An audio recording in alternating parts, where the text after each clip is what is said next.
Hola, hola. Saludamos a todas las personas que nos acompañan hoy aquí en Entrevistas y Letras con Silvia Rivera. Yo soy Silvia Rivera y este es un espacio creado por el grupo editorial Letras Negras. El día de hoy nos encontramos con un maravilloso grupo de escritores que hacen parte de la colección Laberintos de la Mente, el tomo uno, y ellos están aquí pues para la presentación de esta bella colección que es publicada por el sello editorial Palabra Herida. Así que, queridos escritores, bienvenidos. Este espacio es todo para ustedes.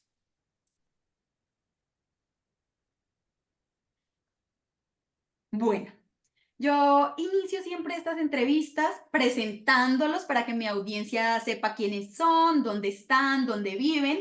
Por lo general, estas colecciones se hacen con personas de toda Latinoamérica o a veces de todo el mundo. Entonces, como es una colección tan amplia, pues me gustaría saber un poquito más de sus vidas, cómo llegaron a las letras, cuáles son esas anécdotas ocultas que los invitan a escribir. Así que no sé si Isadora quieras empezar con esta conversación. Sí, hola. Pues yo creo que, o sea, justo estuve pensando en cuándo empezó todo. Eh, no sé, creo que conmigo fue bastante particular porque no es como que yo haya iniciado siendo una persona muy lectora o como desde muy chiquita escribiendo. Creo que más bien era una persona que me costaba mucho expresarme a través de la palabra y entonces con el tiempo me fui dando cuenta de que se me hacía mucho más fácil escribirlo. Esto me di cuenta, yo creo que fue en la universidad, más o menos, me di cuenta de que lo que más me gustaba de la universidad era hacer ensayos, entre muchas otras cosas, pero sí lo disfrutaba muchísimo, creía que justamente ahí todo lo que pensaba y lo que tenía en mi cabeza lo podía explicar muchísimo más claramente.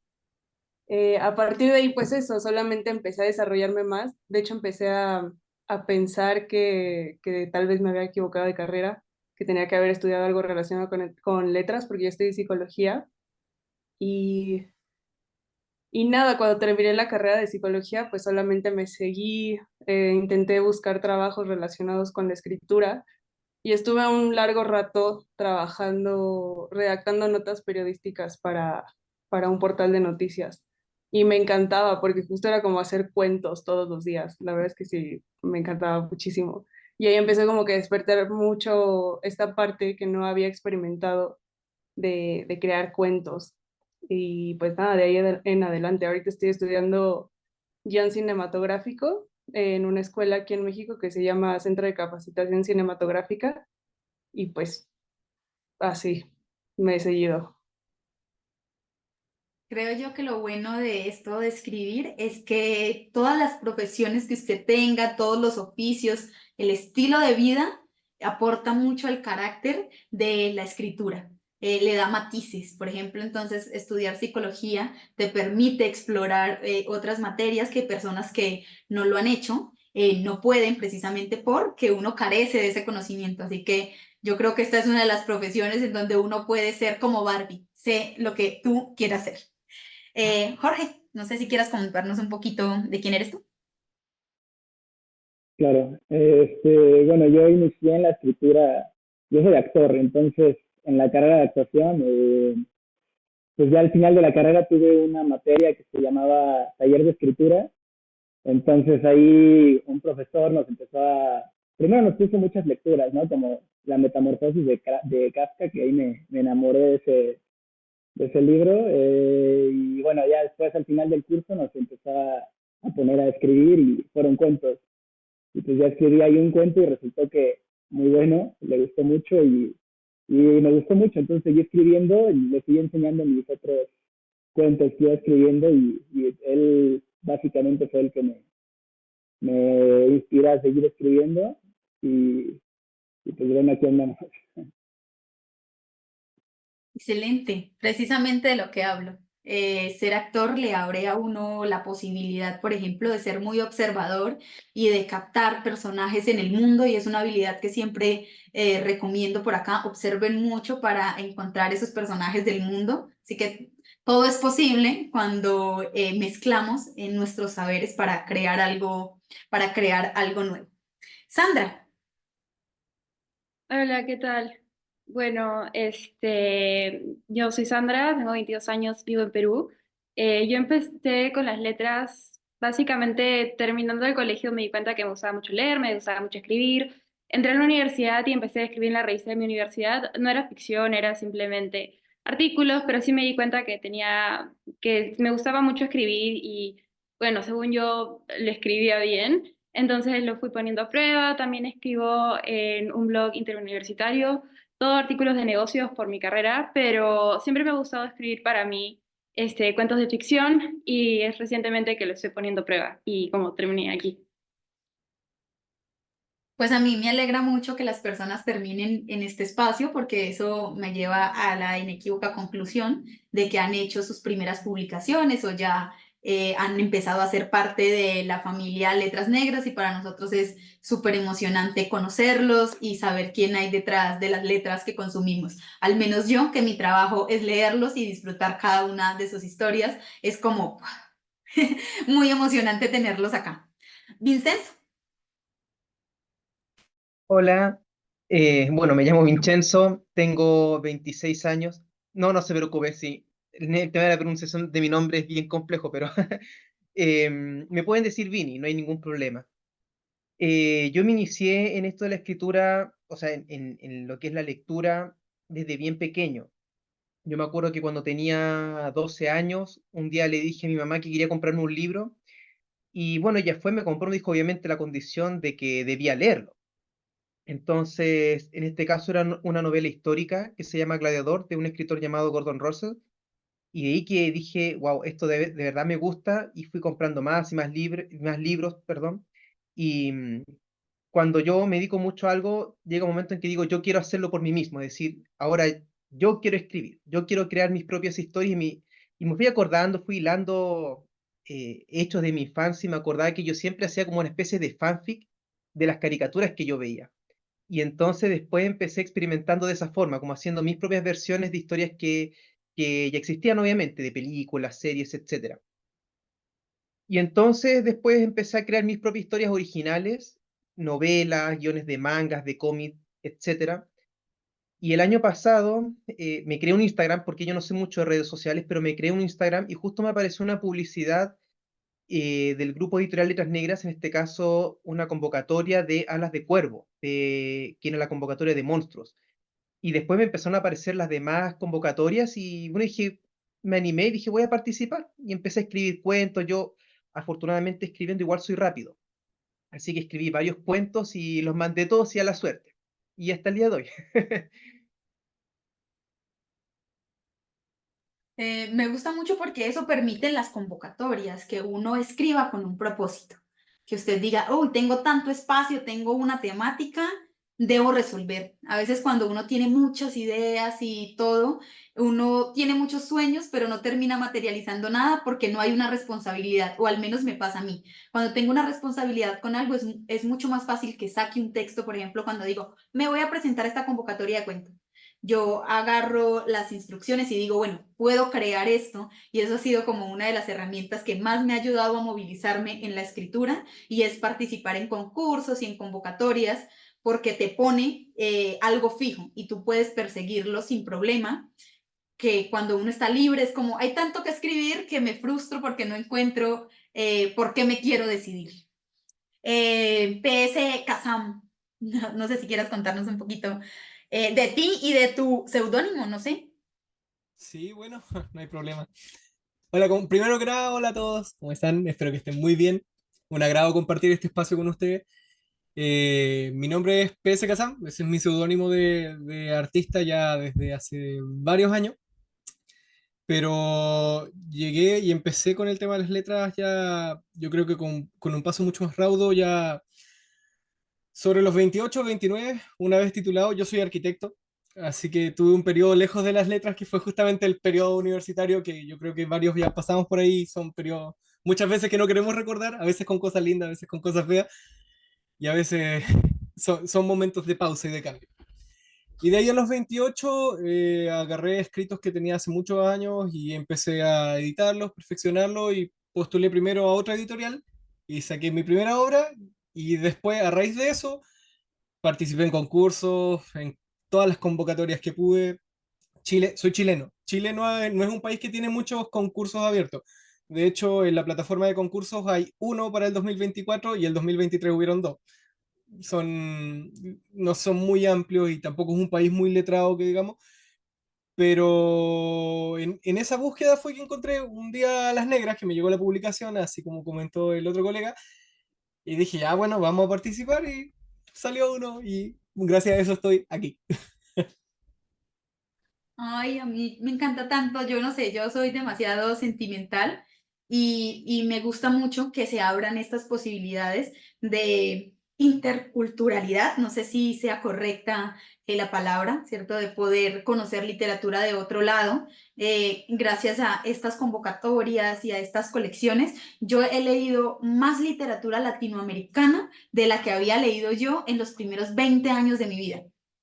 He podido tener acceso a muchísima literatura latinoamericana que ni me imaginaba. En algún punto yo pensaba que de acá no se escribía tanto, al menos contemporáneo o nuevo, que teníamos el boom latinoamericano y que eso era lo que había para leer, pero cuando empecé a ser parte de este mundo me di cuenta de que en todos los rincones de Latinoamérica había alguien tratando de abrirse camino en las letras y que era maravilloso poderme encontrar con esas historias que estaban en todas las regiones. Así que yo creo que es tan emocionante para ti como para nosotros poder hacer este experimento juntos.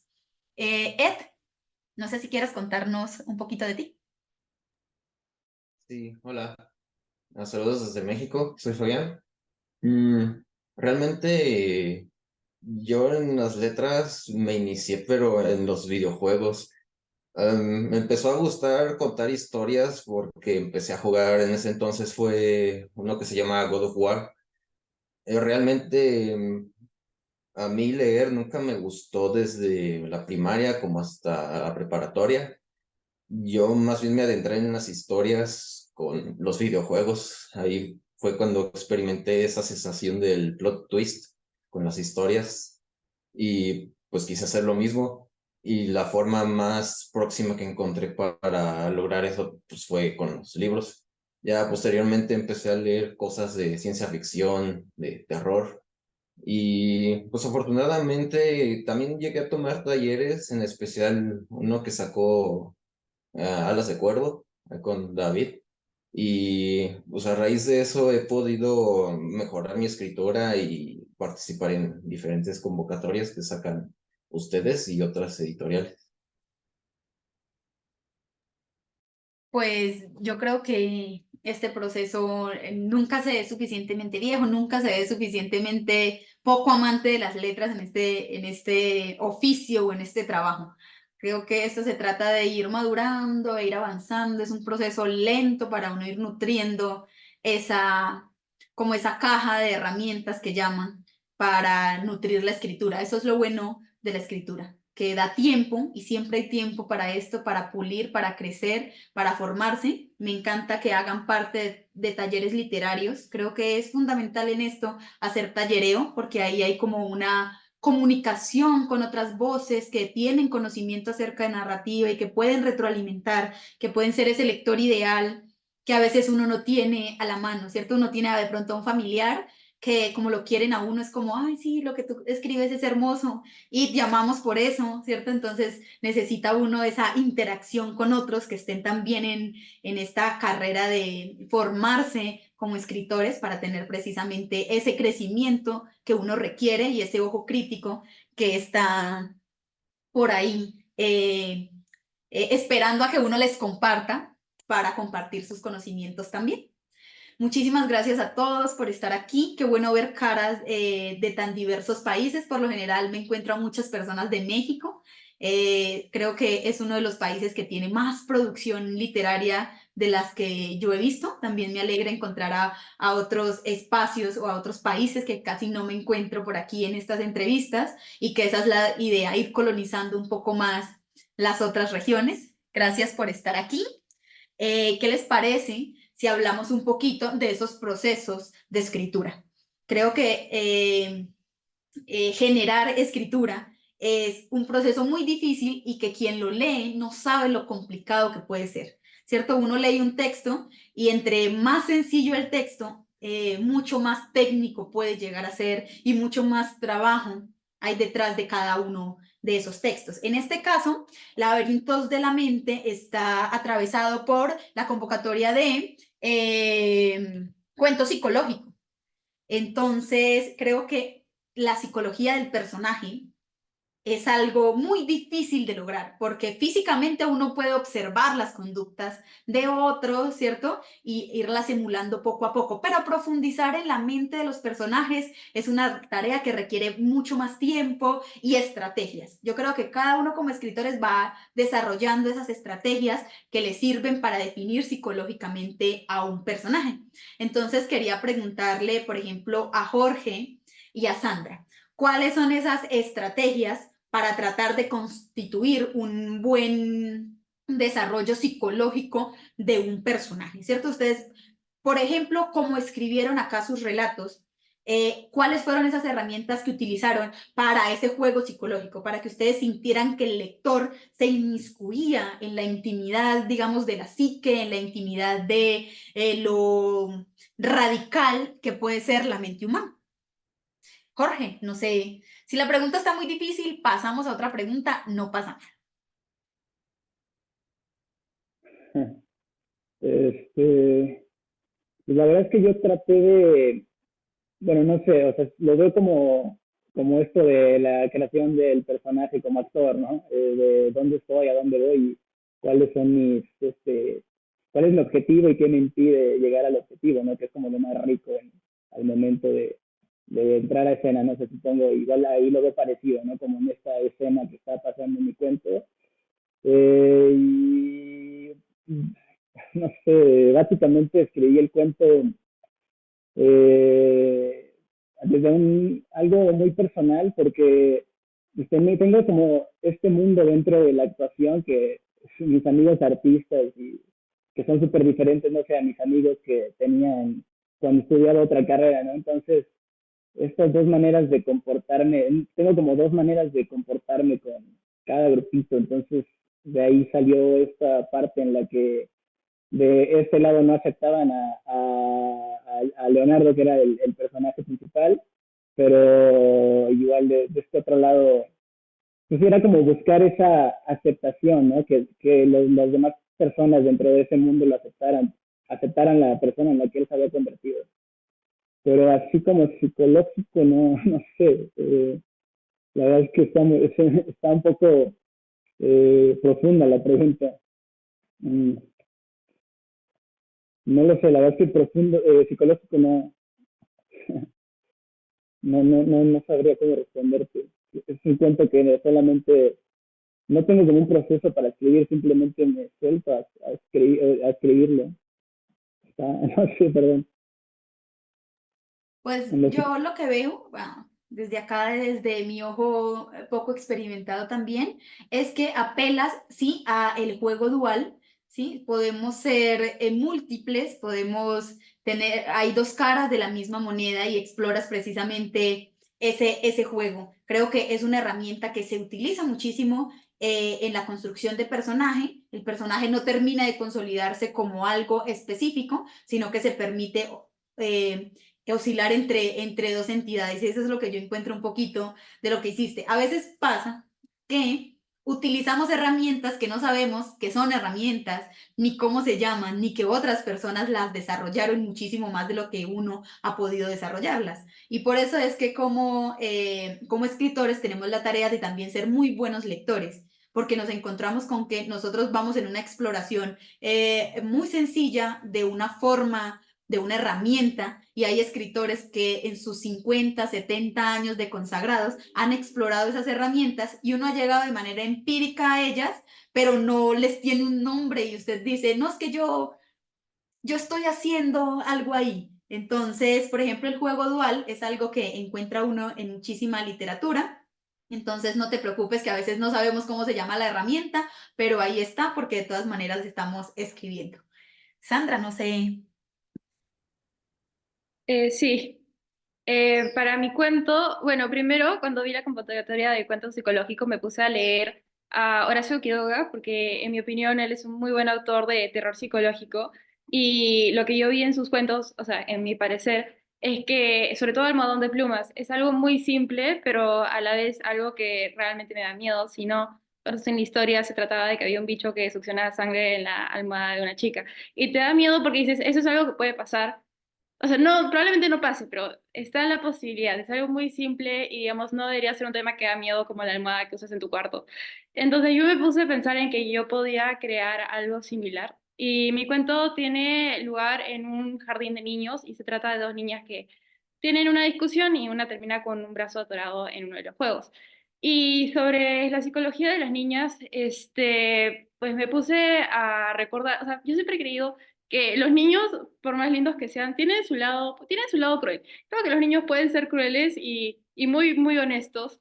Entonces traté de ese, como que ese estereotipo, por decirlo así, de niño cruel que tenía yo en mi mente, traté de traducirlo al cuento para crear esta situación complicada que sea en el cuento. Entonces sí, me hace, no sé, mi propia experiencia de cuando me acuerdo que los niños fueron crueles o cuando veo a un niñito haciendo algo y digo, bueno, eso no fue muy inteligente. Entonces, eso me hace para escribir en el cuento. Muchísimas gracias. Creo que apelar a niños y situaciones que no son cotidianas de niños ya es aterrador, ¿cierto? Entonces tú dices, un niño y un cementerio.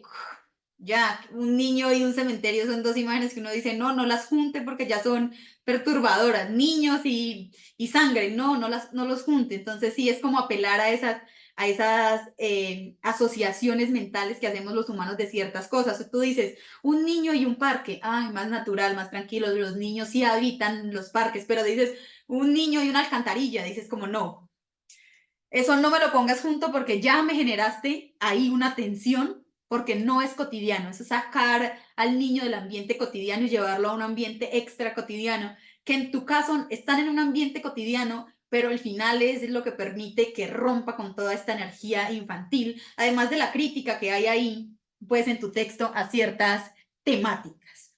Bueno, ¿qué les parece esta pregunta para Isadora y para Ed? ¿Cierto?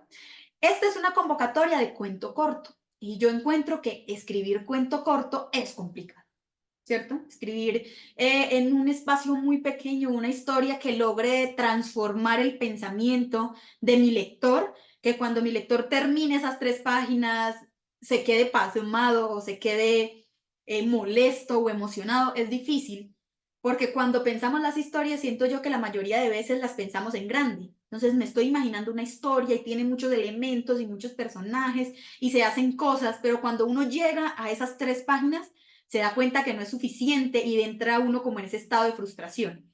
Y uno tiene que apelar como a esas herramientas que permiten que se entienda que hay más información, pero que el lector tiene que inferirla y tiene que irla conectando.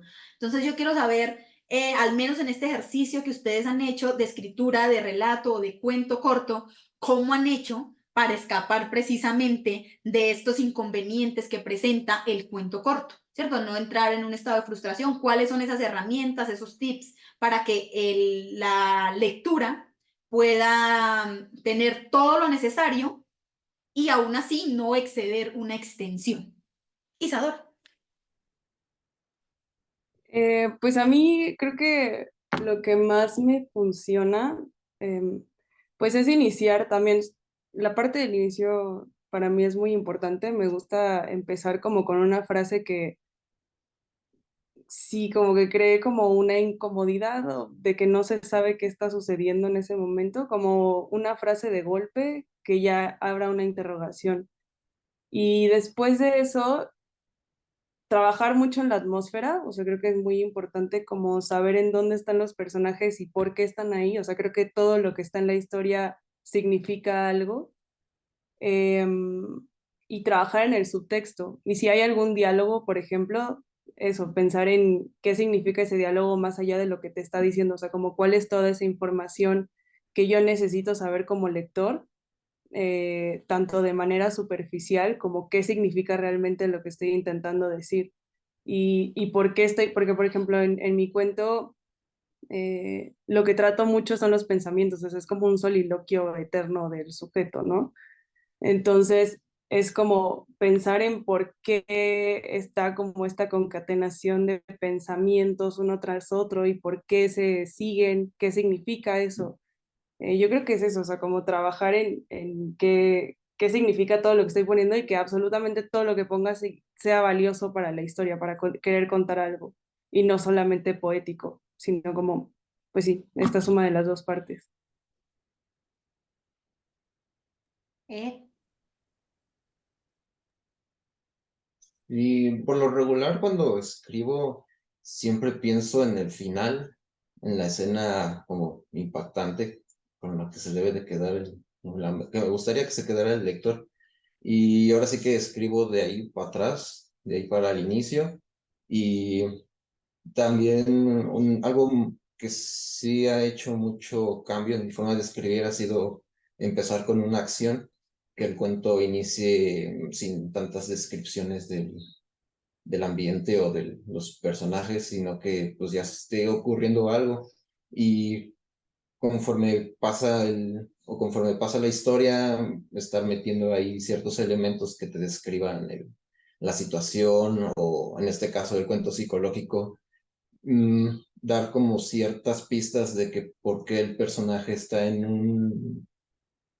como que se encuentra en angustia, o como que hay ciertos elementos del ambiente que le ocasionan o que le provocan ciertas sensaciones de incomodidad, o pues que le provocan sentimientos. Y ya al final, pues ya procuro como que aislar todos esos elementos de manera que la escena final resuelva o dé cierta explicación de que por qué esos elementos causan esas emociones al personaje. Y igual no me gusta, en lo personal no me gusta dar respuesta a todo, siempre me gusta así como dejar un cierto campo a la interpretación, aunque pues a veces como que se me va de la mano y termina por no entenderse a veces el cuento, pero pues eso es algo que se trabaja pues solo con la reescritura, volver a leer, tener pues sí críticas constructivas. Me gustan mucho los consejos que dan porque creo que uno de manera empírica va llegando precisamente a esas conclusiones. Por ejemplo, en el cuento corto, creería yo que es indispensable un buen inicio. Un inicio que no esté muy cargado, por ejemplo, de descripciones o de el ambiente, ¿cierto? Que hay ahí, porque el lector suele aburrirse en ese primer párrafo, porque a diferencia de una novela a la que uno llega y dice como, ay, bueno, esta novela está con un inicio lento, le voy a dar la oportunidad porque seguramente todos estos elementos se van desarrollando. En el cuento corto no nos podemos permitir eso. En el cuento corto necesitamos conectar a nuestro lector, ya que nuestro lector diga, bueno, ¿qué pasó? ¿Qué pasó? Y ya quiero ir a descubrir lo que sucedió más adelante. Yo creo que pueden haber dos formas de lograr un buen cuento corto. Uno, como mencionaba Isadora, es pensar, digamos, en el ambiente y que todo el desarrollo del cuento sea en torno a ese ambiente, ¿sí? En dónde está ubicado mi personaje es súper relevante para el cuento y le doy muchísimo más protagonismo incluso que al personaje. Sí, hay historias muy bellas en donde al personaje realmente le pasa muy poco, pero lo importante es lo que el lector nos permite ver del entorno del personaje. Eso nos parece más atractivo. O está la predominancia del personaje, en donde todo el tiempo algo le está pasando a nuestro personaje y todo el tiempo está en movimiento y tiene un problema y está tratando de solucionar ese problema. Otra de las cosas que creo yo que es importante tener en cuenta en el cuento corto es no caer en los finales que uno llama como deus machine, ¿cierto? Como ¡fuf! Pongo un final ahí sacado porque quiero darle un giro drástico. Hacer un giro de un final tiene que ser muy estratégico para que logre el efecto deseado y no dejar a nuestro lector ahí como en un ¿qué pasó? Íbamos tan bien, el final quedó como traído de los cabellos. Un buen final también puede ser que el cuento no haya estado con el mejor ritmo en un principio, pero el final deja al lector pasmado. Entonces es como en qué puntos encuentro esa medida para ir desarrollando las herramientas. Yo acá les voy a dar un par de herramientas que yo también considero que son importantes, y es uno, los diálogos. Creo que en el cuento corto, si aprendes a desarrollar unos buenos diálogos, puedes introducir a tu personaje desde los diálogos y puedes desarrollar un buen manejo de la jerga, por ejemplo, ya ubicas al personaje en ciertos lugares, les das ciertos matices a través de cómo hablan los personajes. Creo que es difícil la herramienta del diálogo, pero si uno aprende a hacer diálogo, los diálogos son la mejor forma de hacer cuento corto. A mí me gustan mucho esos cuentos dialogados en donde los personajes están haciendo cosas y uno puede vivir prácticamente, uno se puede poner como en el lugar del personaje y decir, yo estoy haciendo eso que hace el personaje, y en el cuento corto funciona bastante bien. Y dos, diferenciar un poco lo que queremos hacer y lo que decimos. No es lo mismo decir que hacer. Y en el cuento corto, cuando decimos mucho, solemos utilizar como exceso de adjetivos, ¿sí? Entonces quiero decir y decir que mi personaje es cierta cosa, pero no logro hacer. No es lo mismo decir que una lectura es profunda a decir que esa lectura me hizo caer por un hueco muy hondo. ¿Sí? Ahí le doy una imagen al lector, caí a profundidad. No es lo mismo decir que la lectura fue profunda. Entonces, como precisamente diferenciar entre lo que digo y lo que hago. Hacer siempre es mejor. Si mi personaje es una persona detestable, si es una persona horrorosa, con solo decir que es una persona horrorosa no convenzo al lector de que es una persona horrorosa, sino que tengo que describir qué cosas hace ese personaje para que mi lector diga, es horroroso, este personaje es tan abominable que no quiero pensar en él, sin necesidad de utilizar ninguno de estos sinónimos. Entonces, me gustan las herramientas que hemos venido planteando, me gusta sobre todo compartirla con mi audiencia, que sé que son otras personas que están en proceso de escritura, y que estos consejos que ustedes dan aquí, que logramos compartir en esta charla, los nutren y los animan un poco pues a apropiarse de estas herramientas. Bueno, vamos con mi tercera pregunta, que en este caso sería para Bin y para Hassan, ¿correcto? Listo. Bueno, otra de las cosas, yo parto las preguntas desde mis dificultades, porque este es un espacio que me permite fortalecer en lo que no soy muy buena, y es que siempre he tenido un problema en diferenciar un cuento de un relato, ¿cierto? A veces mis cuentos tienen como carácter de relatos y quiero saber cuáles son esas estrategias que ustedes utilizan para que sus cuentos no parezcan relatos, ¿cierto? Para que logre cumplir como esos parámetros de ser un cuento y no un relato. No sé si la pregunta queda un poco ambigua o se me entendió bastante bien. Tú. Bueno, yo la verdad simplemente escribo. Ya escribo de acuerdo a lo que ya planteé en una convocatoria, me gustó el tema, así que digo ya, voy a postular, ¿cierto? Y empiezo a escribir. Y siempre también, como usted decía, también me gusta introducir diálogos y cosas así para que no sea tan como tan frío, tan distante, porque cuando no leo diálogos, ¿qué es lo que pasa? Siento que, bueno, yo soy profesor de historia, entonces es como si estuviera leyendo un libro académico. Entonces, al final creo que introducir diálogos le da como un poco más de vida, me hace familiarizarme más con el cuento, con la historia que se está explicando. Es como si yo fuera parte del relato, o sea, de la historia.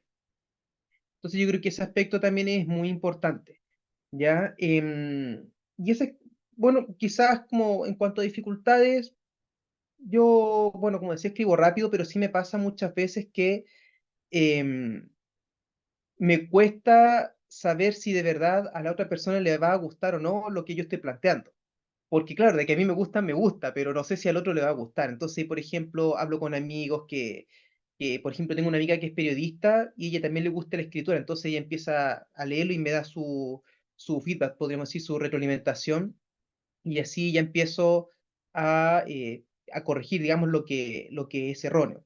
Pero como para ver entre esa línea entre cuento y relato, yo diría que me quedo más bien con eso, con el ir introduciendo diálogos, algo que me haga sentir que no es una historia plana, que no es como un papel que tomé de alguien que escribió y listo, no, es algo que es dinámico, hay movimiento dentro, está viva la historia.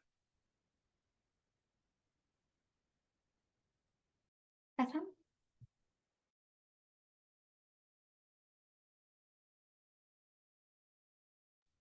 Ya. Buena pregunta. Y de hecho creo que ya hay otros autores que lo han contestado mejor de lo que podemos hacer nosotros, y uno es Chekhov, que es con la idea de la escopeta, la paradoja de la escopeta, que dice que si en un cuento aparece una escopeta o tú nombras una escopeta, esa escopeta en algún punto del cuento tiene que ser usada. Y es así de simple. Hay un tesista, que no me acuerdo su nombre, era Sebastián algo, que hizo una tesis de historia sobre el arte de la guerra, que parte diciendo que en ninguna estructura literaria existe menos grasa y relleno que la estructura de un cuento. Entonces, la idea de confundir el cuento con relato no va en el nivel de detalles ni en el extenso del mismo, sino en que todo lo que tú colocas es coherente con la historia que tú quieres contar, creo. Porque, por ejemplo, si nos ponemos a revisar, algunos dicen que el retrato de Dorian Gray es un libro, un drama, una novela, pero también lo puedes encontrar como cuento. Y son 256 páginas, o sea.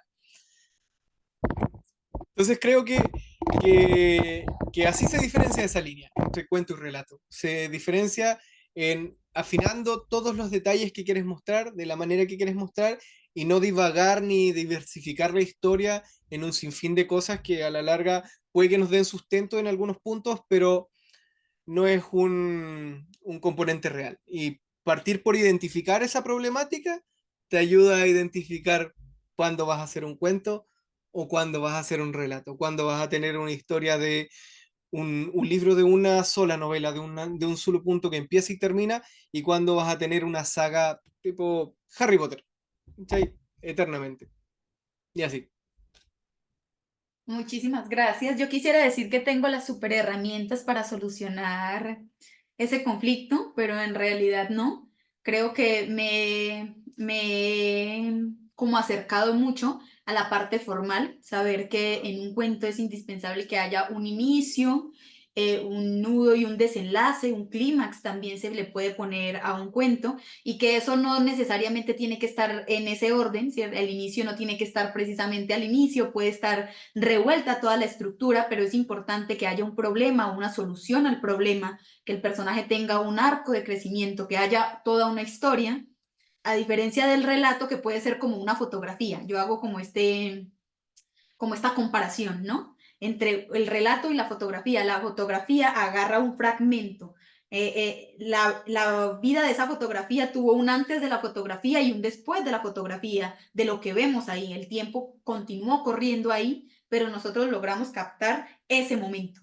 Yo encuentro más el relato asociado a eso, a la posibilidad de agarrar un fragmento intermedio de una historia y compartirla, que no requiere tanto desarrollo como puede requerirlo el cuento, porque, no sé, es la característica que me ha ayudado a diferenciar un poco. Aún sigo en esta búsqueda de tratar de encontrar otras herramientas que me ayuden a desarrollar eso, porque cuando nos enfrentamos a este tipo de convocatorias que, por ejemplo, son de cuento, una de las cosas en las que uno se fija es si los cuentos guardan esa estructura. ¿Sí? Si son la estructura de un cuento o de un relato, pues para ir aprobando o no el siguiente paso para la publicación. Entonces creo que es importante tener en cuenta las delimitaciones.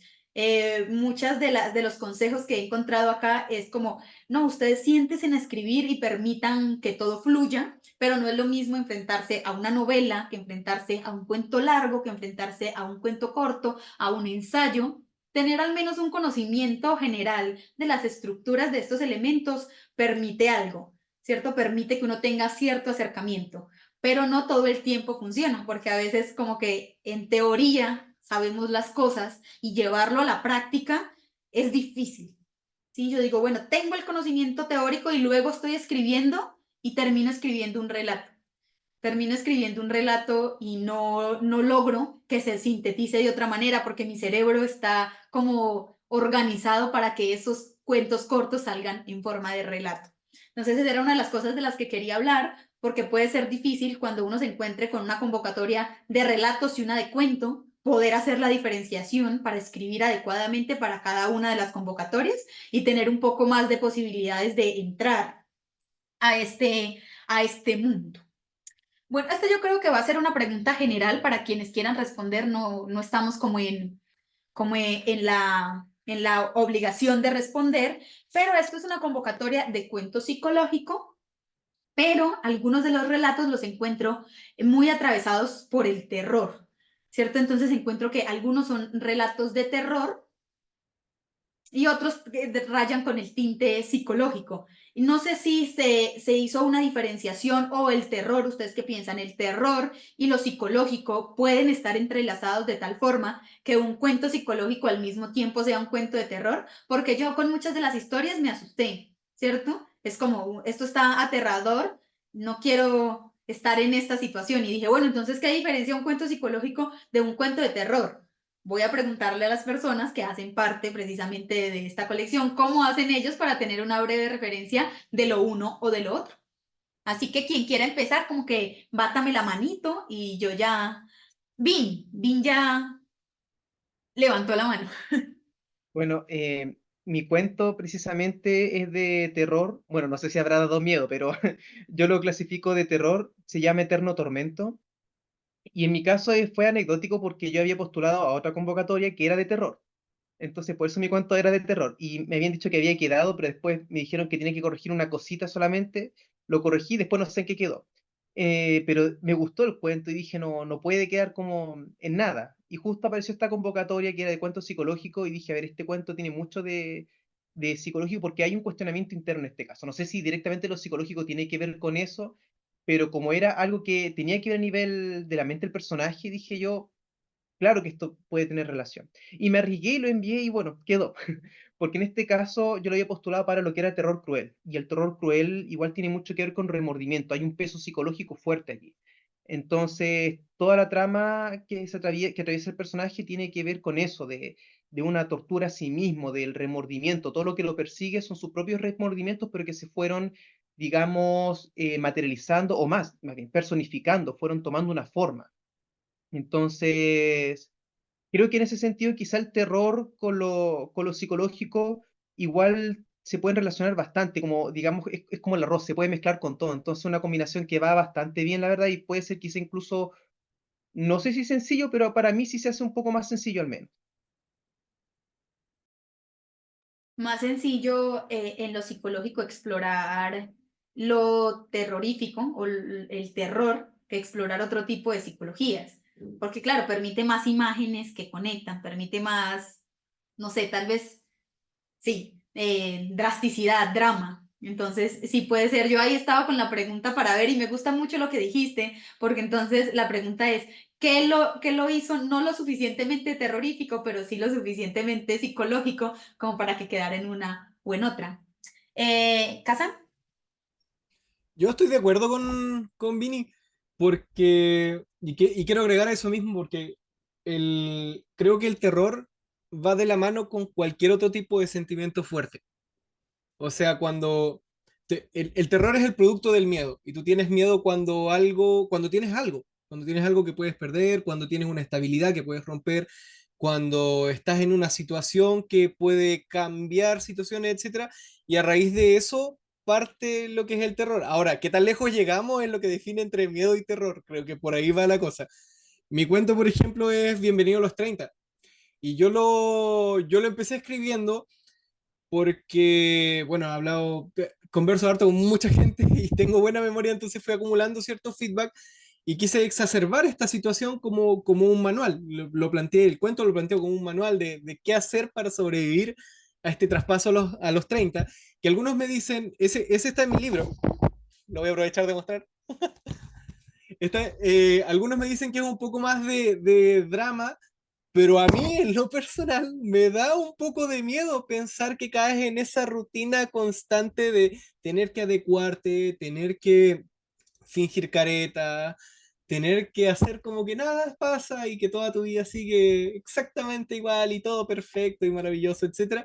A mí en lo personal me da algo de miedo. Hay otras personas que no, hay otras personas que le puede dar un poco de lamento, de pesar, de pena o asociarlo más al drama, pero de nuevo, a mí me da un poco más de terror y creo que eso mismo se ejemplifica en este tipo de cuentos psicológicos. Depende mucho del lector en este caso, de cómo lo va a recibir, si le aproxima más a uno o a otro. Sí, también me parece muy bien que este tiene una característica de lo psicológico diferente, ¿cierto? A mí yo este no lo asocié tanto con el terror, sí, como sí con la ansiedad. Para mí fue un cuento de ansiedad por ahí dura y dije, "Nah, ¿por qué me hablas a mí? Basta". Entonces, sí, creo que son matices de lo psicológico. En este caso, pues quería ver ustedes qué opinaban. No sé si alguien quiere hablar un poquito más de esa relación que estamos planteando entre lo psicológico y el terror. O podemos dar paso a mi momento favorito de estas entrevistas y es conversar un poquito acerca de cada uno de sus textos. Bueno, como no veo manos levantadas, pues vamos a empezar. Yo quiero hacerlo como en temáticas. Yo digo, estas dos historias tienen una temática similar, entonces vamos a abordarlas como de esa forma. Yo creo que para mí, ni siquiera sé muy bien cómo se pronuncia esta, pero para mí, Eterno Tormento y Extli tienen una temática similar. Entonces, vamos con Ed y vamos con Bin para hablar un poquito acerca de de sus textos. Bin, ¿qué sentí yo? Por alguna extraña razón, uno de los comentarios que tengo aquí es que sentía que la historia era como la de un videojuego. Por eso estaba pensando que era Ed quien había escrito esta historia, porque la encontré precisamente como en un poco esta temática. Hace mucho tiempo jugué un jueguito de terror en donde precisamente habían enfermeras y eran así de aterradoras y uno se movía por unos laberintos y iba tratando de atravesar puertas para solucionar. Entonces creo que leí tu cuento como desde esa sensación, como de estar en un videojuego, porque te aventaste, por ejemplo, mudas temporales seguidas, ven, mudas espaciales, el personaje va de un espacio al otro sin justificación, entonces el personaje va, es muy gracioso, porque la culpa que carga es una culpa que se ha explorado como en otros aspectos, pero aquí la sentí más como no sé si el personaje entendía realmente la culpa que estaba cargando, ¿cierto? Que era como de ser un mentiroso y faltar algo.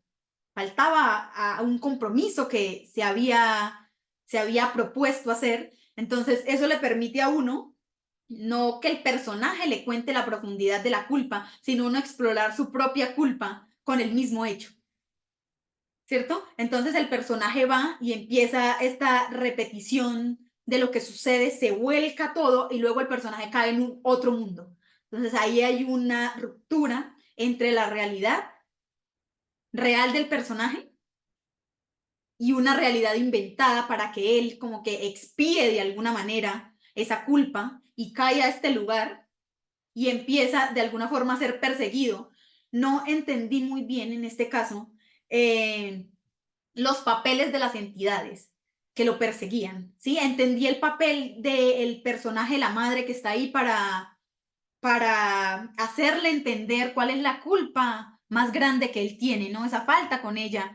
Pero no entendí, por ejemplo, la figura del doctor o de las enfermeras, ¿sí? No entendí si los personajes tenían un simbolismo que pesaba sobre él o estaban precisamente para torturarlo porque decidiste que iba a estar precisamente en este lugar o si la mamá estaba precisamente en este hospital verdaderamente en el mundo y él iba o no iba. No entendí muy bien en ese sentido, pero me gusta que al menos entendí bien la culpa que él cargaba y entonces eso, independientemente de si los personajes los entendí simbólicamente o no, la persecución es real. Él se sentía perseguido, observado, incluso desde el cielo ojos lo miraban. Y esa sensación es muy chévere. Fue una de las cosas que me gustó porque a veces me siento así afuera del mundo, como que todo el mundo lo observa a uno y todos los pasos que uno da están atravesados por la mirada de todo el mundo. Y creo que eso es sentirse juzgado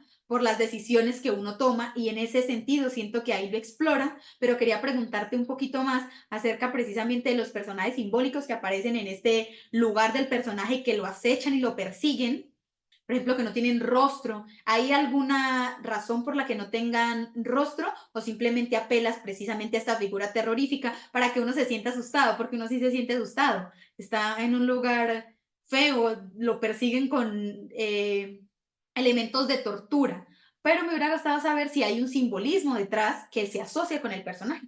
Eso sería como mi comentario y pregunta también, porque a veces no puedo entenderlo todo y me toca apelar a la pregunta. Bueno, de hecho, me alegra un poco porque también a veces uno cuando lee algo y no lo entiende, uno como que se enoja con el escritor, ¿por qué no es más claro? Así como, este es como mi venganza, qué bueno que no entiendan, no. No, pero efectivamente en ese sentido con él tenemos eso en común, que es el tema de los videojuegos. Bueno, yo veo muchas películas, muchas series, me encantan los videojuegos, leo mangas, cómics, novelas, de todo, entonces tengo muchas fuentes de inspiración. Y precisamente el juego al que usted hace referencia es Silent Hill.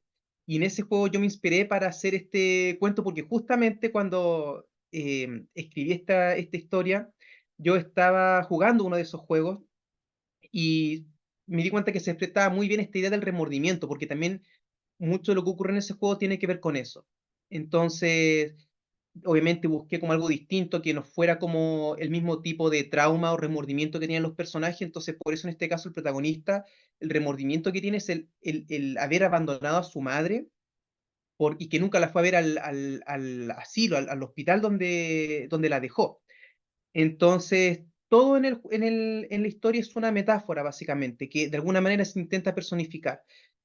Por ejemplo, el médico que lo perseguía, que era como una especie de verdugo, este médico, era el remordimiento en sí personificado, que siempre lo estaba persiguiendo. Los ojos, como usted señala, es precisamente eso, que es todas las miradas que lo persiguen y también su propia mirada, el cómo se mira él a sí mismo.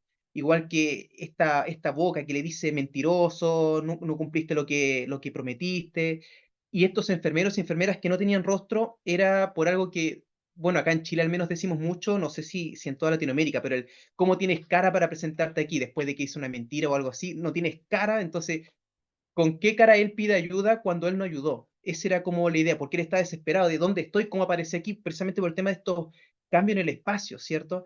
¿Qué hago aquí? ¿Cómo salgo de aquí? Y todos lo ignoraban, que era como una manera de decir, tú ignoraste a tu madre, ahora nosotros te ignoramos a ti. Entonces, de alguna manera era el remordimiento y también como con estas pruebas que de alguna manera iban superando sus propios errores, hasta que al final llega el momento culmine, ¿cierto?, en que él llega a esta habitación que era donde estaba la madre y tiene una conversación con ella y le pide el perdón por todo. Y después aparece el médico que justo cuando iba a acabar con él despierta porque pidió perdón, entonces de alguna manera fue redimido.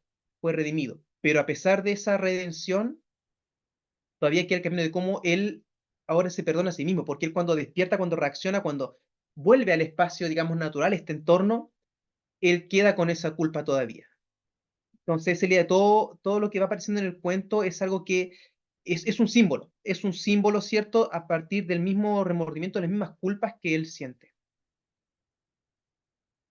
Ay, excelente, me encanta. Creo que la visión general que me había hecho de tu historia no estaba tan alejada de tu propuesta inicial. Creo que al enfocarte en algunos elementos del terror, tal vez precisamente se descuida un poco el tratamiento que hay que darle a las referencias directas, porque a veces como lectores es difícil que intuyamos de primera mano qué es lo que quieres decir. Por ejemplo, yo estaba más preocupada de lo aterradora que era, entonces trataba de decir de entender si sí era simbólico o simplemente era otra cosa. Entonces puede ser un poco eso o puede ser simplemente que uno como lector pues no todo el tiempo está en la misma sintonía y a veces se interpretan unas cosas y a veces las otras, pero por eso me gusta mucho tener la posibilidad de conversar con ustedes. Así que muchísimas gracias.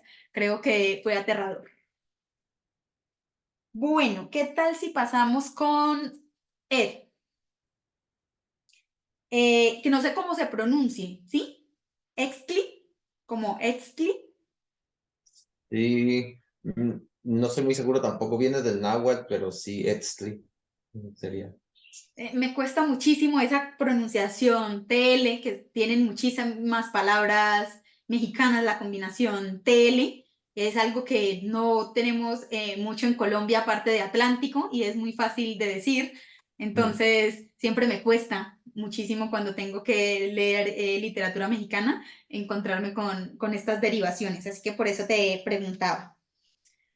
Bueno, yo creo que Tu historia también, por eso la organizaba en la misma temática que la de Vin, que se parece un poco al formato de un videojuego, precisamente porque tiene muchísimas mudas como espaciales y temporales, ¿no? El personaje tiene como muchos flashbacks y tiene mucho movimiento, pero me parece que en este caso yo pensé, pues ya con el final, que era una persona esquizofrénica. Por tanto, estaba bien que estuviera precisamente en este mundo.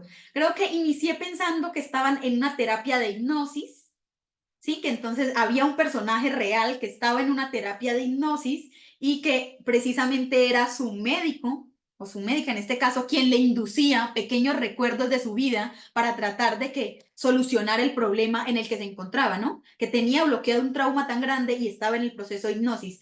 Porque tu cuento tiene algo que me gustó muchísimo y es que te permite cambiar de opinión cada tanto, ¿no?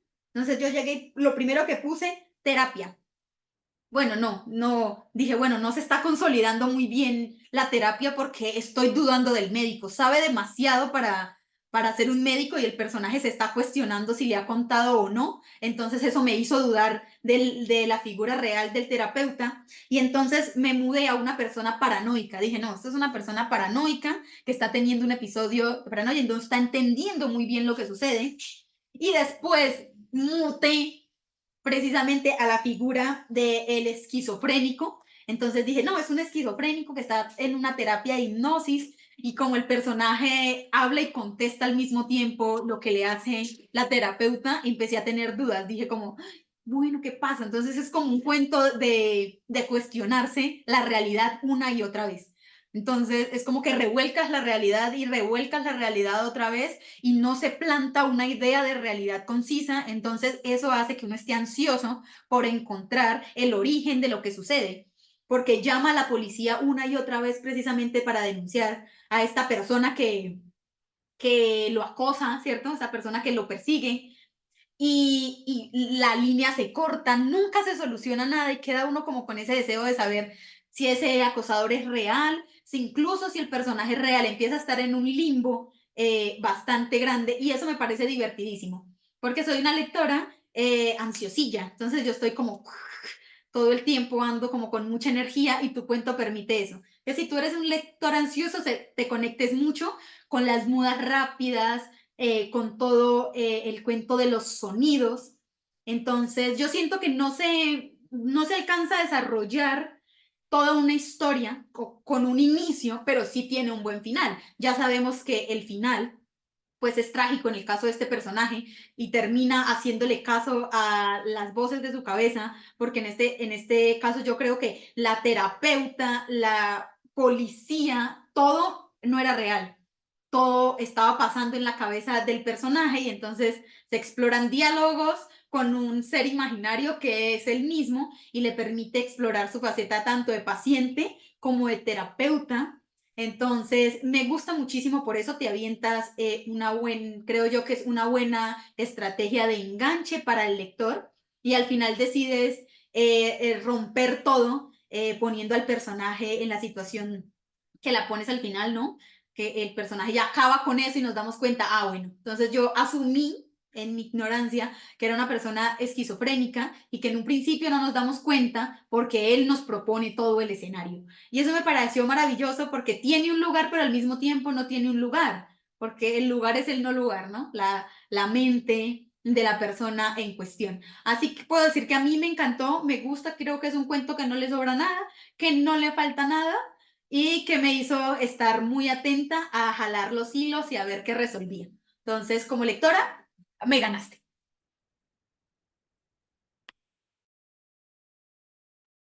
Gracias. Sí, pues esa era mi intención de estar cambiando constantemente. Ahora sí que cada capitulillo cambiar la realidad que se imaginan que está sucediendo, de manera que pues sí pueda enganchar al lector, a motivarlo a conocer más de la historia. Aunque digo, a algunas personas que se los mostré como que no, como que se perdían a veces y no lograba ese mismo efecto, pero pues sí, esa era la intención. Y La temática igual va mucho por el remordimiento de acciones que hizo el personaje y que pues las reprimió un cierto tiempo, pero finalmente llega, pues como en la vida real, sucesos del pasado, aunque hayan sido hace de varios años, pues en algún momento de la vida pues te van a alcanzar. Y la terapia misma, esas escenas de terapia, mm, pues sí, son ahora sí que una autoterapia del mismo personaje que nunca, bueno, y pensando cómo lo escribí, o sea, el personaje nunca buscó ayuda por sí mismo y todo va desencadenando en situaciones más duras, más complicadas para el mismo personaje. Entonces me gusta ahí como que poner ese mensaje a los que lo lleguen a leer de pues buscar ayuda cuando se necesite. Ese es como que el, pues sí, el mensaje que me gustaría transmitir con ese cuento. Y pues la forma de narrarlo es casi prácticamente puro diálogo. No me gustó así como que dar muchas explicaciones de los escenarios, precisamente porque se puede, o sea, sin explicar tanto los alrededores, le permites al lector como que pues, imaginarse más él en qué está, en qué lugares están interactuando y de la misma manera pues tener la facilidad de estarlos cambiando a lo largo de los capítulos. Sí, yo creo que este es un cuento que tiene la bondad de múltiples interpretaciones. No se sesga a una sola cosa. Yo creo que puede que tú tengas muy claro el mensaje que quieras dar, pero los lectores, precisamente por la forma en la que está escrito, pueden navegar entre muchas experiencias. Por ejemplo, yo no encontré ninguna asociación a ve a terapia porque yo estaba más preocupada por descubrir, ¿cierto? Porque me estaba moviendo, porque estaba sentí que era como un rompecabezas en el que tenía que ir armando las fichas y a mí no me quedó como un mensaje reflexivo, sino que me quedó fue como la emoción de disfrutar el armar un rompecabezas para al final decir, ah, bueno, según yo, esta es la experiencia de una persona esquizofrénica que tuvo este episodio que lo lleva al suicidio. Entonces creo que esa es la bondad de tu cuento, que los lectores podrían enfrentarse a él de diferentes maneras y tener el lujo de crearse sus propias historias ya alejado de ti, porque una vez lo dejaste salir libre al mundo, ya nos pertenece a nosotros los lectores. Así que te agradezco por tu cuento porque me lo disfruté y parte del oficio literario es hacer que nosotros como lectores estemos emocionados, no todo el tiempo tenemos los lectores que estar en otras cosas, nos gusta también divertirnos y emocionarnos con las lecturas. Bueno, yo creo que quiero pasar ahora a los textos de Isadora y Sandra. Yo creo que primero voy contigo, Sandra.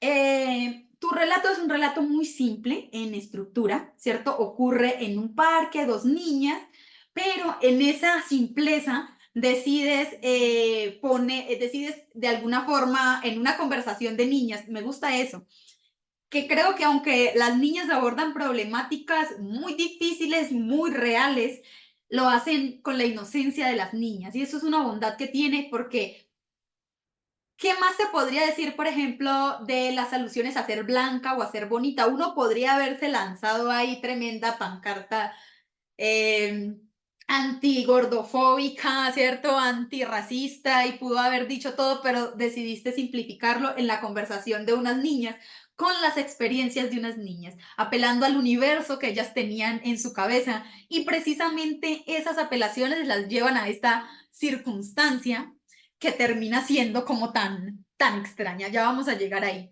Me gusta que el ambiente no se desarrolla mucho, lo importante son las niñas que están ahí, que están en una cierta competencia por saber quién tiene el privilegio de una cosa en comparación a sus cualidades. Y las cualidades son si es suficientemente bonita, si es suficientemente delgada, si es suficientemente blanca, cómo son las princesas. Me encantó esa referencia porque parece sencilla, pero es verdad. Muchas veces las niñas, las únicas referencias que tienen son de las princesas que ven y la mayoría de princesas son blancas.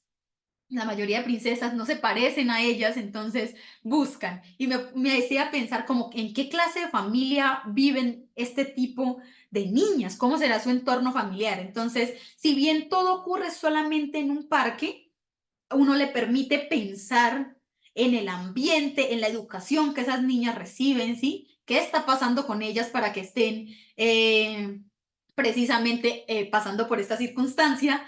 Y haces un muy buen problema de la conversación que ellas tienen, surge como el nudo central de esto, y es precisamente la manita de la niña que se queda ahí, y llega mi momento problemático porque me encantó mucho, pero el final me desconecta totalmente. Eso es como una percepción mía como lectora, porque venimos como con un ambiente y ¡puf!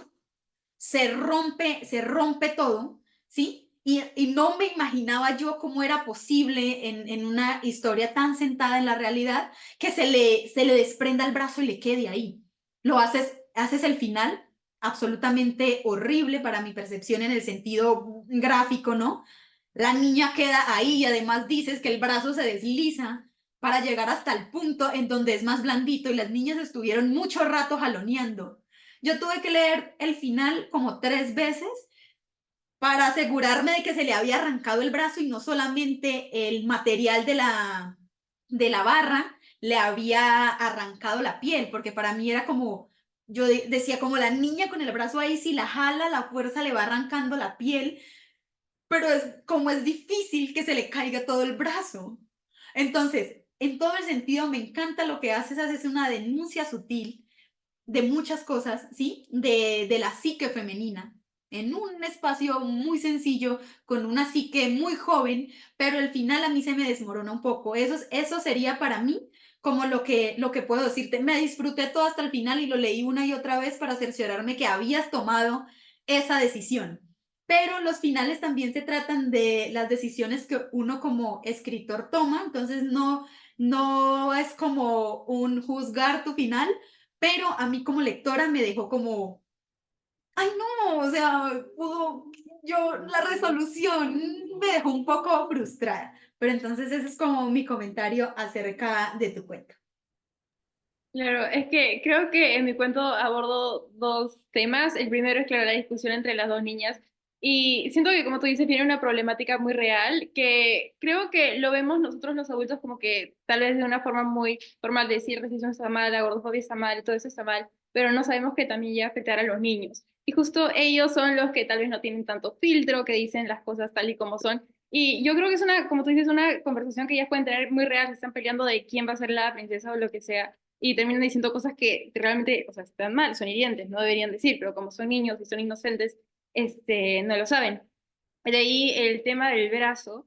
He tenido, cuando he compartido el cuento, varias críticas de que si sería posiblemente, físicamente posible o no, y probablemente no sea físicamente posible, y eso es lo que hace la desconexión con el final, porque probablemente una niña no le puede arrancar un brazo a otra.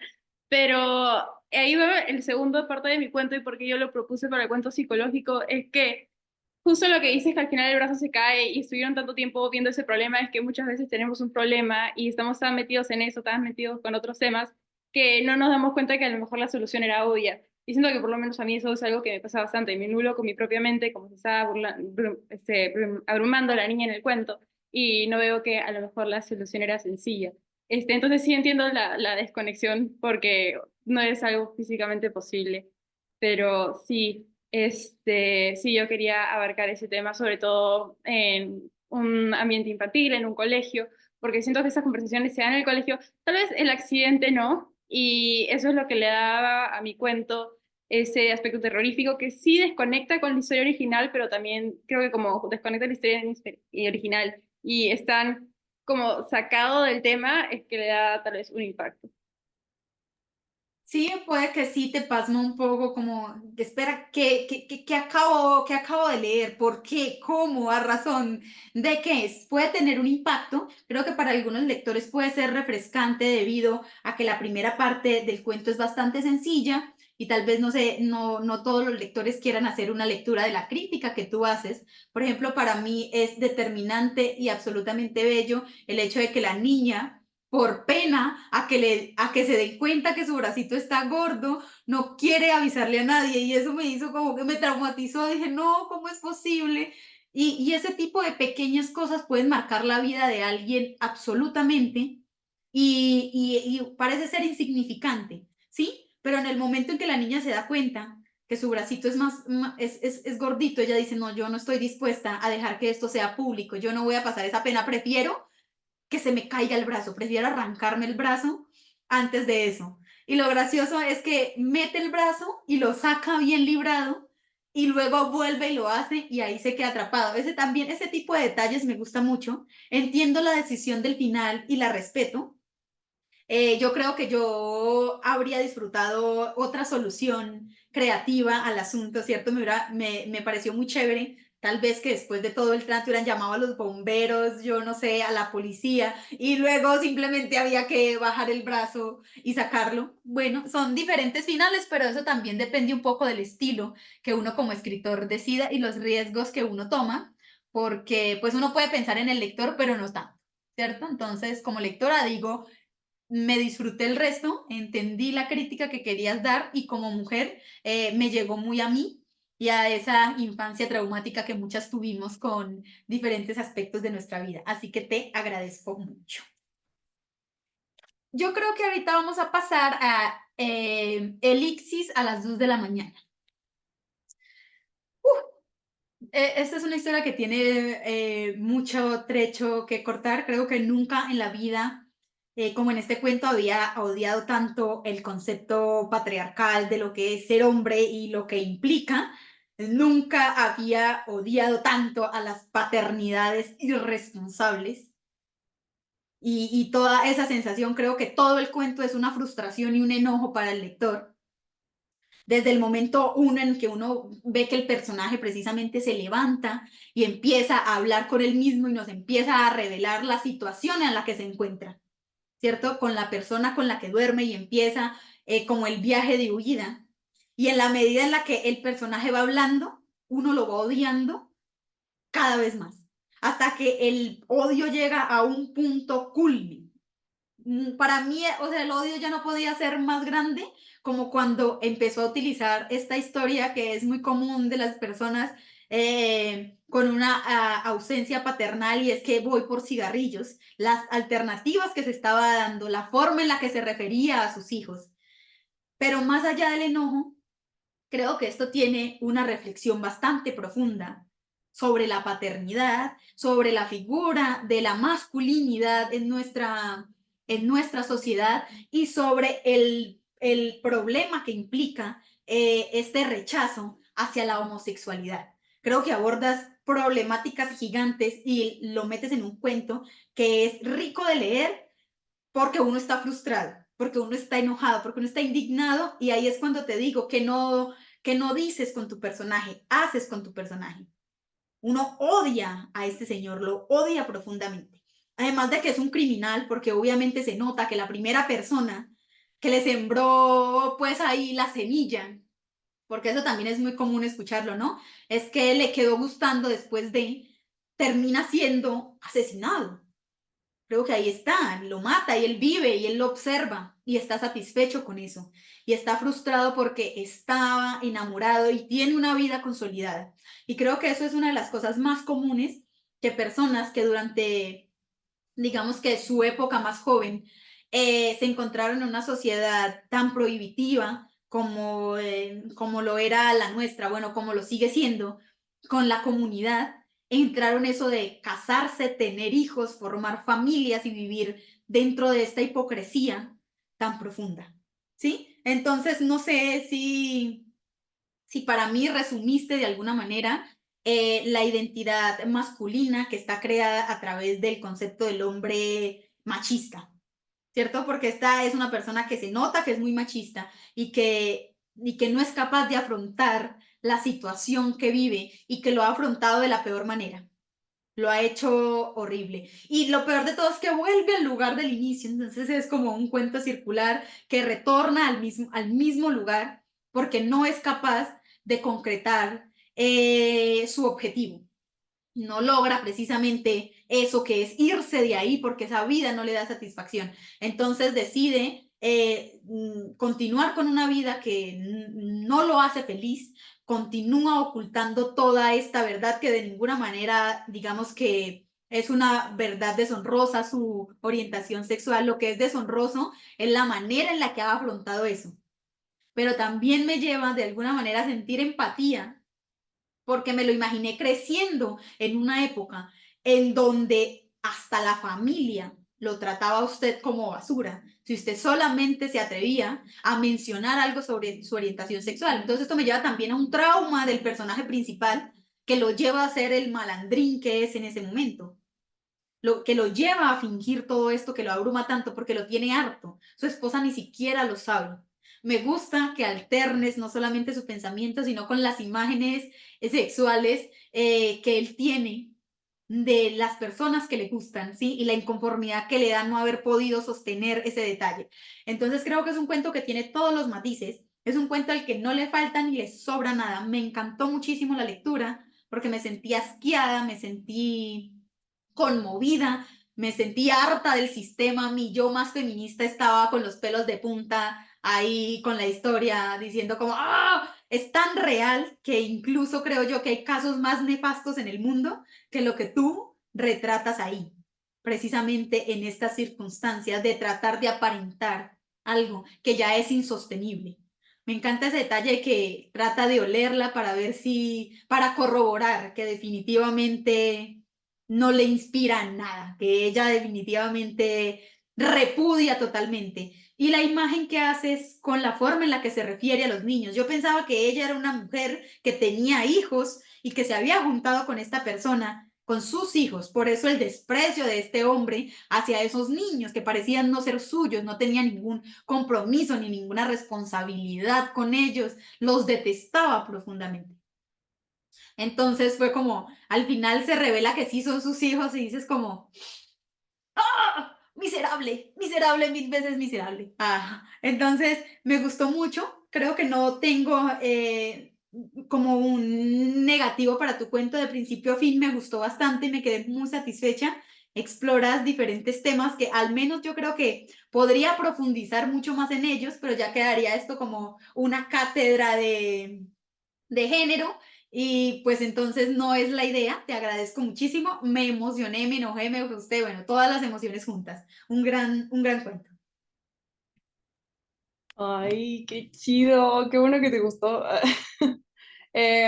Bueno, pequeño paréntesis, nada más quiero decir algo rápido. La verdad es que ahorita escuchando el cuento de Sandra, yo dije, quiero leerlo. O sea, como que me despertó muchísimas imágenes. Entonces, nada más, o sea, me emocionó bastante, quería decirlo.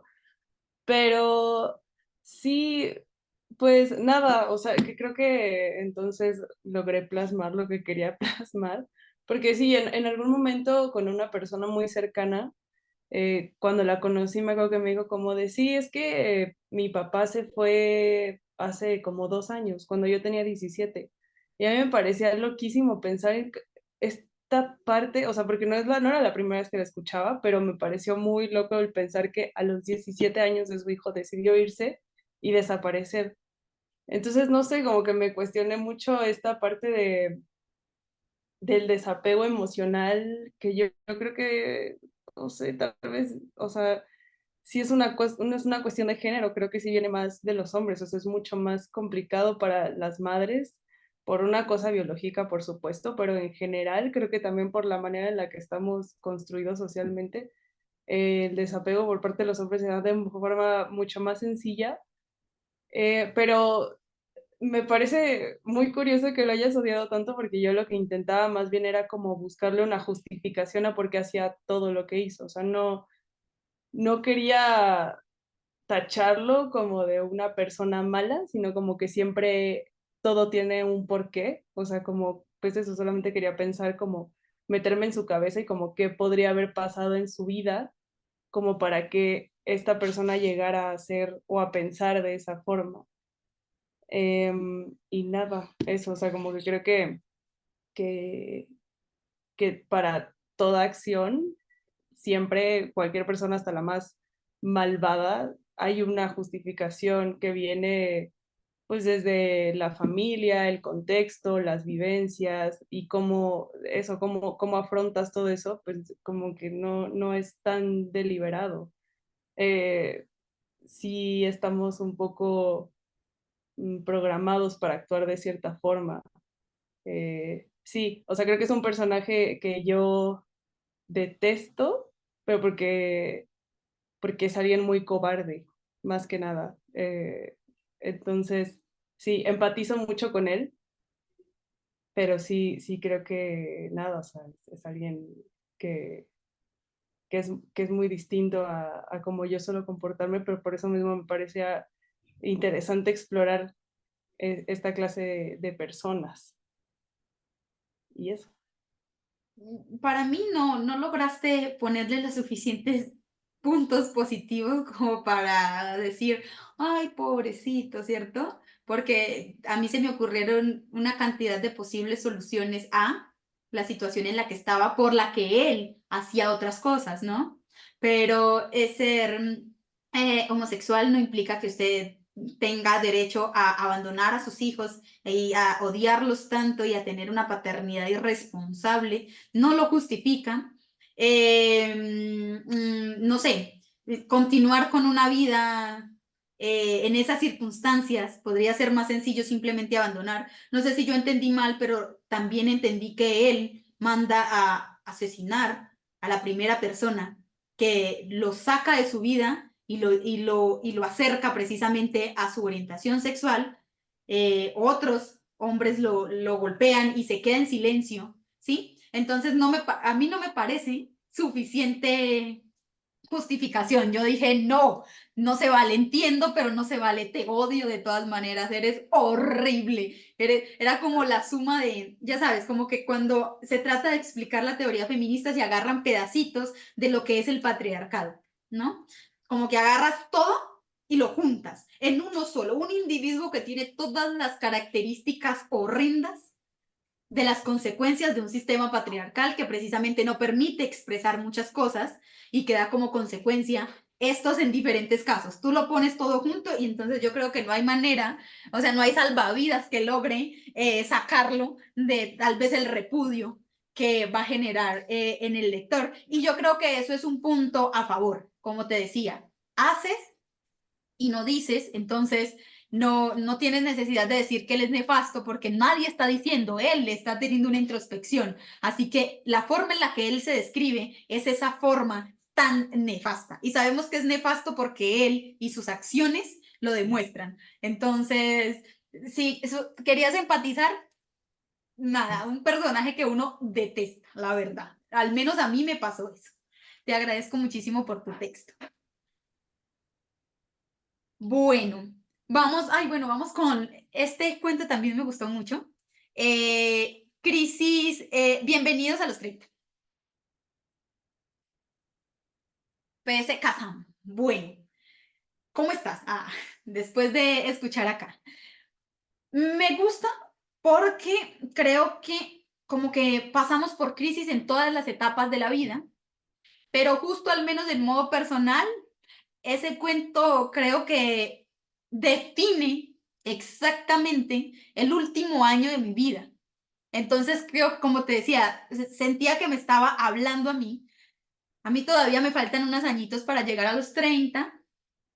Aún así estoy en esa transición entre, bueno, ya me tengo que consolidar como un adulto, ya tengo que ser responsable del trabajo, de la vida, de mis perros, sí, y esa rutina lo empieza a absorber a uno y nada es suficiente, uno no logra nada, se siente estancado, se siente horrible, la vida lo golpea y creo que lograste agarrar esas sensaciones que pueden ser comunes a muchas personas entre los 20 y los 30 que están superando la etapa como, bueno, al menos los que tuvieron la fortuna de tener una familia que los sostuvo, digamos, al menos hasta graduarse de la secundaria, ¿no?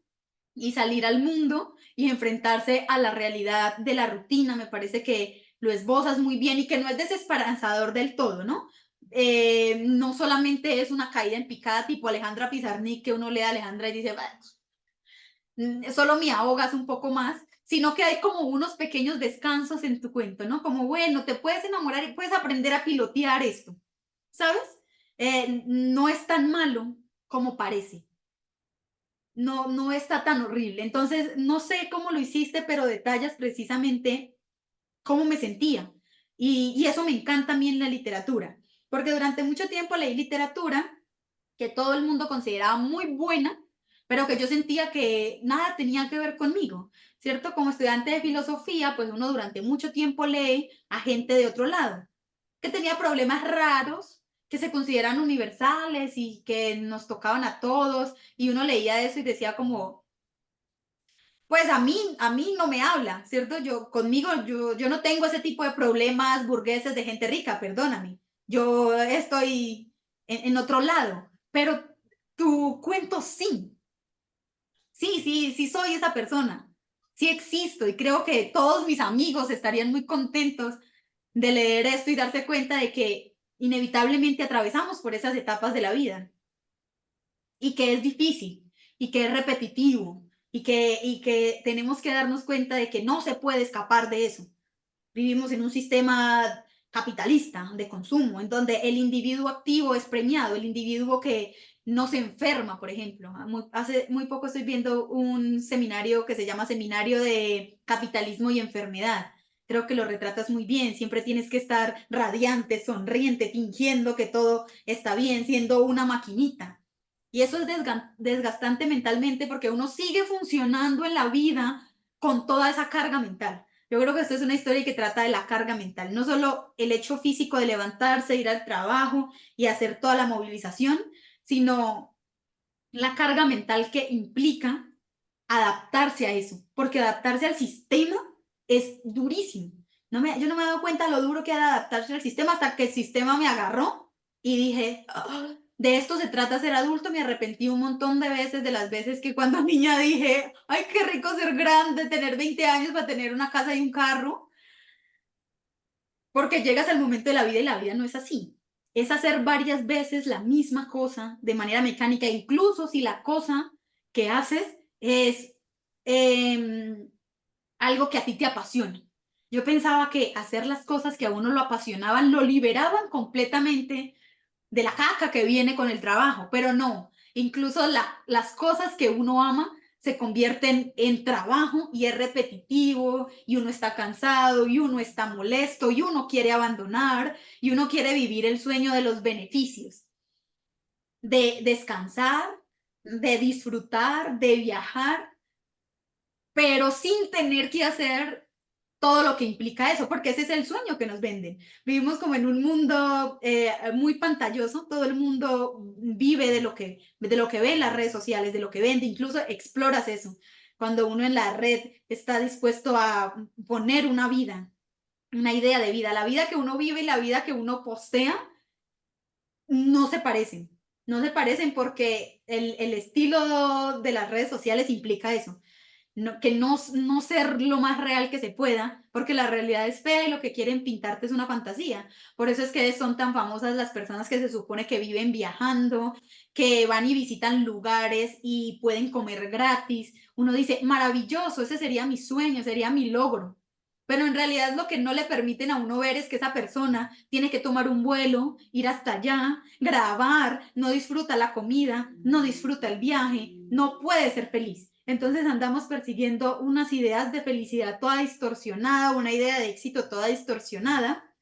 Entonces uno entra así todo distorsionado y la realidad lo frena y dice, la realidad se trata de todos los días repetir una misma cosa que puede ser aburrida, en la que usted tiene que fingir que está bien, porque si usted trabaja, por ejemplo, en servicio al cliente, usted tiene que tener siempre una cara amigable, una buena cara, usted tiene que hacer un buen ambiente laboral. Entonces creo que es un cuento que puede servir incluso para etapas diferentes. Yo creo que no solamente uno a los 30 sufre eso, sino que a los 40 y a los 50, y siempre que tenga que trabajar va a estar esa sensación de frustración, porque resulta ser que el trabajo es eso. El trabajo en este sistema tan nefasto, por así decirlo, tan rápido, en donde todo pasa y usted se tiene que estar actualizando y tiene que estar caminando a un ritmo inhumano. Yo creo que el ritmo de esta sociedad es un ritmo inhumano. Uno no puede seguir esos estándares tan locos porque termina uno pensando que uno es un inútil y que tiene que poder con todo. Entonces creo que voy a compartir tu cuento con mi grupo de teatro porque precisamente nosotros nos reunimos para tratar de grabar un podcast que se llama La crisis de los 25 y era reunirnos todos a compartir estas sensaciones. Diariamente estamos básicamente hablando de lo que tú esbozas en tu cuento. Excelente. Una y otra vez, una y otra vez. Entonces yo creo que tienes un público muy amplio para tu cuento, que llega, que uno puede identificarse muy personalmente. Creo que me encanta ese juego que haces con las palabras, que no solamente es repetitivo en las conductas, sino que decides que las palabras van a estar repetidas para que el lector haga el ejercicio de como cantar la rutina, porque para mí fue inevitable como empezar a hacer el sonsonete con las palabras que pones apiladas unas encima de la otra, ir al trabajo, viajar, llegar, tan, porque en eso se convierte la vida, en un checklist. Tú vas diciendo, "Ay, ya hice esto, ya hice aquello", y vas en este sonsonete. De eso se trata, como ir superando. Entonces, me gustó mucho tu cuento, creo que está muy completo, pasas por todas las etapas, das un poquito como de un viso hacia el futuro de decir, puedes superar esto, ¿cierto? Puedes enamorarte y desenamorarte, puedes irlo superando poco a poco, date la oportunidad de llegar al momento porque se puede lograr, aprendes a pilotear esto, ¿sí? Va a ser así, no hay otra alternativa, ya el sistema te agarró, va a ser así, pero te doy la esperanza de saber que vas a aprender a manejarlo un poco mejor en el futuro. Entonces, me encantó también tu cuento. Estaba escrito para mí, yo ya me lo pido, me lo quedo por siempre y para siempre hasta que supere esta crisis en la que me encuentro. Que muchas gracias. Me alegro que te haya llegado, porque de hecho una de las decisiones al principio o sea, en la segunda mano de este cuento fue justamente quitarle el nombre y el género a los personajes, para que pudiese ser un poco más holístico, que todos pudiesen tomar un poquito de esto. Y claro, pues no es la idea la desesperanza completa de no, acá ya no hay vuelta atrás, sino que es un manual de que esto se puede manejar y se puede superar y puede ser constante, etcétera.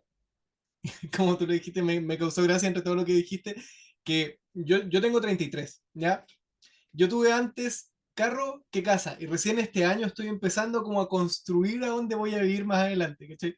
Entonces es interesante que ese manual se va adaptándose a lo mismo, porque por lo menos yo no escribo desde mi punto de vista, trato de adaptarme, lo mismo que el seudónimo, trato de adaptarme al escritor, trato de adaptarme a lo que quiero construir, a la idea general, a dónde va esto, y a partir de ahí trato de alejarme lo más que pueda de lo que estoy escribiendo, porque creo que si me involucro mucho, se pierde un poco el carácter de lo que quiero que la gente o lo absorba o lo disfrute o lo critique, pero saque algo de esto a mí. ¿Cachai?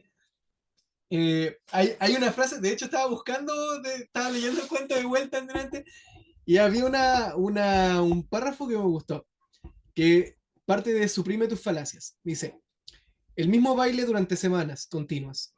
El viernes por la noche puede ser diferente. El sábado recuperarás las energías. El domingo verás a tu familia o simplemente te ocultarás bajo las sábanas mientras ves una serie comiendo frituras. El domingo es el día de no abrir las cortinas. 24 horas de sueño te parecen poco, pero el cuerpo te regaña. Te duele la cabeza y las articulaciones. Ya no te recuperas como antes. A mí, ese párrafo me causa mucha gracia porque yo cuando lo leo digo, puta, igual bacán estar un domingo sin pescar a nadie, con el celular apagado, viendo una película o durmiendo, porque se viene el lunes y el lunes ya viene siendo pesado, pero cuando lo vuelvo a leer me causa esa gracia de pensar, igual es penca sentir que si duermes mucho te sientes mal.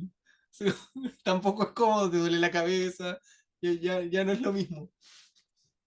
Así que Todo en exceso es malo, dicen por ahí, sí. todo en Pero, ay, exceso. no, sí, nada más rico que un domingo. Bueno, yo ya me di cuenta que ya empezaba a ser más madura cuando ya pensaba en un domingo como más en mi casa, más tranquila, y yo no puede ser, me invitan a salir y ya no quiero estar tanto rato en la calle. Dije, no, no, yo creo que escuché a un escritor, creo que era del Toro, que decía que uno nunca se sentía tan acabado y tan sin posibilidades como cuando uno estaba en los 20, que uno nunca se había sentido tan mal en la vida, pero que no se preocuparan que había más tiempo ahí para allá, que había muchos años que vivir entre esa etapa y que se iban a lograr cosas, pero que era inevitable sentirse uno así de devastado y acabado en esta etapa, porque pues está mutando el mundo, ¿no? Está teniendo uno una metamorfosis en la vida y está empezando a enfrentarse a la realidad como es, porque, no sé, yo siento que vivimos en un mundo en el que la gente evade presentarle a uno la realidad como es. Todos los espacios están diseñados para ser como que realidades modificadas. El colegio, la universidad, todos estos espacios lo hacen pensar a uno todavía que el mundo es como, ay, sí. Y luego uno sale al mundo y el mundo es y todo está pasando y uno se quiere detener, pero no se puede permitir detenerse porque le pasa a uno una estampida por encima. Entonces es explorar un poco eso. Creo que tienes un amplio público para tu cuento y te agradezco muchísimo. Muchas gracias a ti, me alegro que te haya gustado y preséntalo nomás. Con gusto participo si necesitas igual. Así que, bacán. Bueno, Jorge, el que ríe de último ríe mejor. Vamos a echar acá piropos entonces para cerrar esta sesión por lo alto. Bueno, vamos a hablar un poquito de mi viejo amigo imaginario, que es un cuento que está dividido en dos partes. El final y el comienzo. ¿Sí? Al final, el comienzo es, el inicio de este cuento está atravesado por la cotidianidad. Situaciones muy normales que todos hemos vivido, como una visita familiar, el organizarse, las relaciones de pareja. Creo que en esta parte no tengo mucho que decir, me gusta lo que hiciste, la cotidianidad es muy fiel a la cotidianidad, uno va navegando en busca de qué es lo que va a suceder, ¿cierto? Porque dices, bueno, esto es como la calma cuando ven que hay agua como muy quieta y usted dice, nunca en la vida metería un pie a ese agua quieta, no. Entonces uno está esperando que algo suceda y efectivamente, el final, precisamente creo yo que le da el carácter de psicológico a este cuento. Y pues quería preguntarte un poco si yo había entendido, porque yo me lo tomé como muy literal, ¿no? Cuando el personaje principal llega a la casa de sus padres, ¿no? Y se encuentra con esta suerte de portero y llega y saluda a todo el mundo y sigue hacia su cuarto y se encuentra con ese personaje que era su amigo imaginario que tiene como una metamorfosis ahí y termina robándole la identidad. Eso es muy perturbador. Yo no sé si realmente es una entidad que viene y le roba la identidad o simplemente es el hecho de que nadie lo reconoce ahora como tal cual es y ese personaje que ahora él ve como un viejo amigo imaginario resulta siendo él mismo en la infancia, que transmuta, se convierte en un adulto y ese adulto que es no concuerda con la familia en la que está. Esa es una de las interpretaciones que yo le di, ¿no? Como bueno, Es, al parecer estos personajes están mezclados y cuando los mezclas él se da cuenta que él mismo no se reconoce, por tanto su familia no lo reconoce y quieren que alguien más ocupe el lugar. Esa es una. es, La opción número dos que pensé yo es, te lanzaste precisamente por una idea más realista mágica, ¿no? En donde combinas la realidad con un hecho que no es real, pero que lo camuflas bien y el personaje se encuentra con ese amigo imaginario que termina siendo la leyenda que la familia le contaba de los niños muertos que terminan robándole las vidas a los otros y al entrar y enfrentar a esa persona a la que había abandonado por tanto tiempo, esta se convierte en él e intercambian de cuerpo y logra el objetivo y la leyenda rural al fin logra tener el efecto que tiene, ¿no? Esta persona le roba la identidad y él se queda como alguien más, como un desconocido en su propia familia. Entonces yo le di como esas dos interpretaciones al texto, quería preguntarte, porque, pues no sé, porque tengo la oportunidad de hacerlo, la oportunidad de estar aquí hablando contigo. Entonces, eso fue más o menos lo que yo entendí. Yo podría hacer una rama de lo mágico y quedarme con esa, o ya la rama más profunda de lo psicológico y asumir que todo es así que el personaje se mezcló, para que no sea realmente que transmuta de cuerpo, sino que su familia no acepta esa idea que se han hecho de él porque es diferente a la que se fue de casa, la que volvió. Bueno, ya te dejo ahí para que me respondas pues mis dudas lectoras. No, no, sí, en efecto es la psicológica. Desde el principio siempre fue eso, o sea, como lo mencioné hace bueno, hace un rato ya, que es prácticamente realmente el problema, porque bueno, el problema aquí para que Leonardo no se llegara a su objetivo, que era pues, poder tener esta dualidad y poder vivir así, pues, no podía, porque su familia prácticamente, al ver a este niño, ese niño era él y lo que él era para su familia. Entonces, básicamente en el texto dice el niño, ya no quieres jugar conmigo, ya te olvidaste de mí. Entonces creo que ahí quería pues, hacer la referencia a eso, a que pues él ya estaba dejando de lado esa vida para poder tener esa nueva vida. Entonces iba un poco más por lo psicológico. Bueno, obviamente le metí ficción también porque me gustó la idea, ¿no? También, y bueno, esto también de las leyendas y eso, pues fueron leyendas alguna vez que mi familia alguna vez me llegó a contar y me pareció interesante meterlo ahí también y como darle, bueno, eso ya es más personal, pero también esto esa que le contaba a su mamá, pues ya lo estaba dejando de lado, ¿no? Todas esas historias, pero sí más por lo psicológico. Sí, entiendo. Yo creo que mi confusión estuvo precisamente en el uso de ese elemento de decirle que, sí, la leyenda de la familia, porque cuando él se da cuenta que el personaje está jugando con un juguete viejo que a él se le había escapado por la ventana del auto, yo dije, es él, obviamente es él, pero apelé a mi intuición de decir, si me presentas esta historia, es porque quieres conectarme con esa historia y hacerme ver que la posibilidad es ahí, que realmente ese amigo imaginario existe y que transmutó y que es una criatura horrible, come cuerpos y roba vidas, porque también estaba la posibilidad, preciso porque te digo que propones esta imagen, entonces estaba como tratando de cantarme por alguna de las dos imágenes, pero dije, bueno, esta historia me da precisamente estas dos imágenes y está bien para mí. Si no hubiera tenido la oportunidad de hablar contigo, me habría quedado con las dos interpretaciones como posibles respuestas.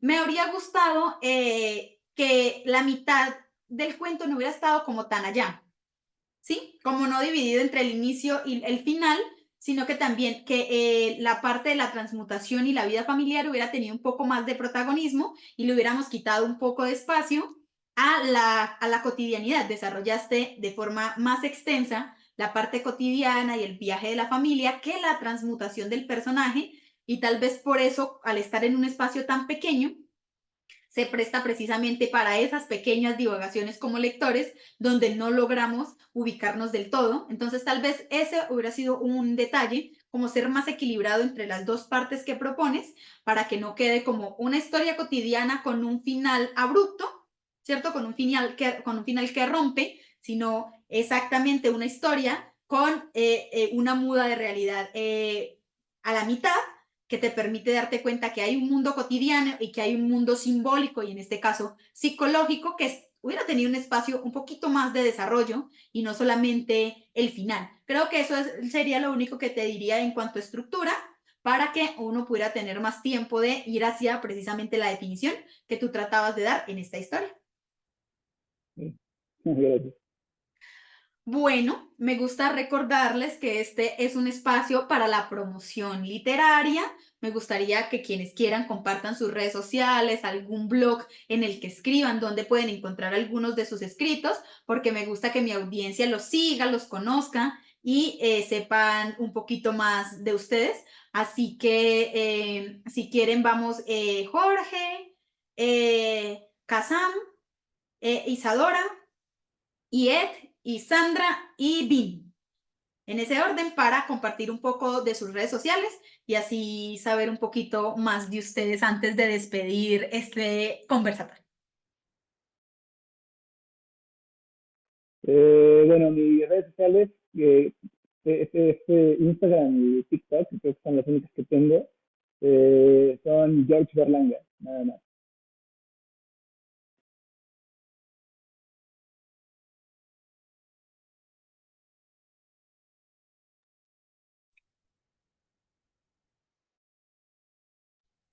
Perdón. Bueno, yo igual lo subí en el chat, pero yo tengo varias. Yo tengo el Instagram, que es PS Kasama Escritor. Tengo el blog, que es el librero de Kazam, wordpress.com, que ahí subo material inédito, cuentos varios, y también estoy en Spotify como las novelas de un cuentista, que son audiocuentos y una especie o un intento de teatro auditivo, ya, donde trato de incorporar algunos cuentos ya de algunos del libro y algunos de los inéditos, y trato de hacerlos un poquito más afables, un poquito más agradables de escuchar, ¿ya? Y en el blog de WordPress están los datos del libro ya publicado que se llama Dark Kitab. Eso. Y gracias de nuevo por este espacio. Muchísimas gracias a ti. Isadora. Yo estoy en Instagram como Isadora Peluso y ahí también tengo mi Medium, en donde subo poesía y algunos cuentos. Entonces, ahí, en el mismo Instagram. Gracias. Ya se me perdió el orden en que iba, así que Sandra. Ya, bueno, ahí me pueden buscar en Instagram como sandra.d.mc o también pueden buscar Voz Actual, sección de negocios y buscan Sandra Valdés y ahí voy a estar. Ed. Yo uso Facebook más por los memes. Estoy como Ed Fabián Sánchez Ramírez. Y en Instagram estoy como EdfaSR11. En Facebook pues, publico más los cuentos que me llegan a publicar así en revistas digitales. Y pues finalmente agradecerte por el espacio. Gracias a ustedes por estar acá. Vin. Bueno, yo también tengo varias redes. Tengo 5 perfiles de Instagram, pero ahí mandé uno que es Vini Stefano. Y también ahora tengo un sitio web que me regaló una amiga, la misma que es periodista, que aquí le envié, que trata sobre temáticas de terror y todo eso. Así que, bueno, mi Instagram es @vinistefano, ahí lo mandé por el chat, porque ya vieron que mi nombre igual es un poco complicado, así que esa es mi cuenta principal. Bueno, Y muchísimas muchas gracias por gracias a todo. todos por estar hoy aquí. Muchísimas gracias a las personas que nos acompañaron en Entrevistas y Letras. No olviden que este es un espacio creado por el grupo editorial Letras Negras y que bendita sea la literatura. Hasta una próxima ocasión. Gracias.